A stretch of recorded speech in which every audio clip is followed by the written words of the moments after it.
Buradan sözüm Anar Əliyevə, Ramil İzayevədir. Artıq bu qədər vaxtı keçməyinə baxmayaraq hələ də 50-lik dərəcəsi düzgün təyin olunmur. Bugün sabah, bugün sabah.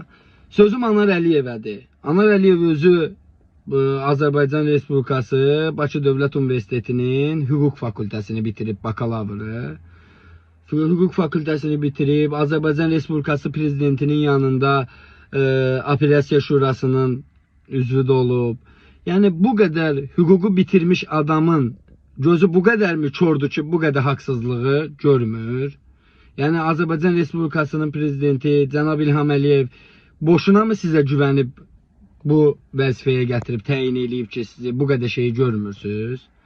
Yəni hüququ bitirmiş bir adamın bu qədər şeyi görməməyi adama yəni nə dərəcədə doğrudur? Ramil İzayevin elədiyi